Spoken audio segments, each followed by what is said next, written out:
What's up, boys and girls? Welcome to the first full week of our home instruction. All right, today we're going to continue talking about parts, wholes, and percents, but today we're going to be finding percents. All right, so what's today's date? It's 3/23/20. All right, let's not forget our beloved formula, A equals PW, right? W stands for that's right, it's the whole. I know I heard all of you say that. P stands for percent.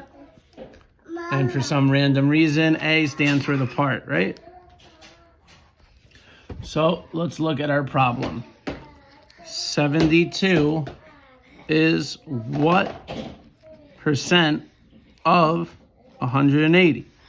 So let's break this problem down, right? We start with 72. That's cool. We know what 72 is. We go next to is. And if you remember, we talked about is, and we talked about how is also stands for equals. Right? So just move on down. What percent? And what does that tell you? Well, it tells me that they're asking what the percentage is. So in this case, I don't know what the percentage is. And then we go to our key word, which is of. Right? I know we spoke about this a million times in our class. The number that always follows of is our. That's right, it's the whole. I know I heard all of you say that. So let's break this down. Let's put it in our formula. Let's just match it up. 72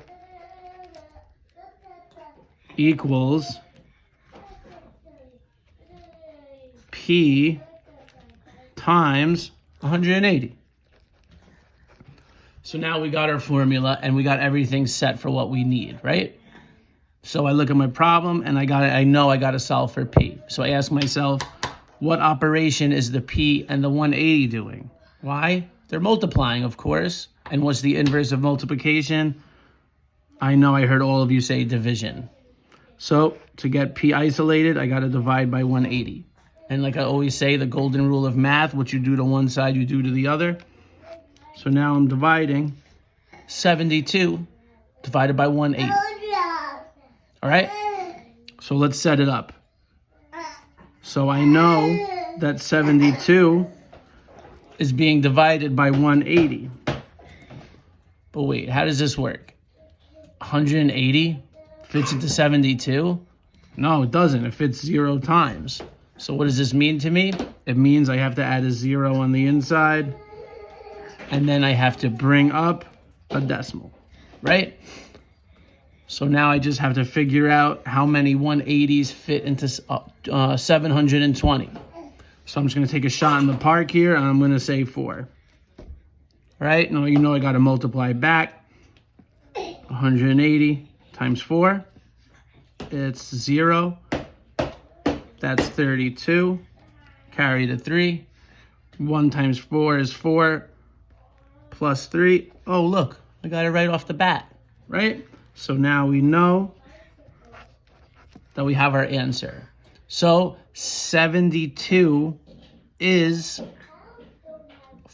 4.4% of 180. And what does 0.4 stand for in a percentage form? Why? 40%, of course. Okay? So we write it as 72 equals 40% of 180. All right, boys and girls, that's the lesson of the day. I hope you have a great day. Make sure you do all your work and make sure you check in with me so I can mark you present for attendance. All right, see you soon.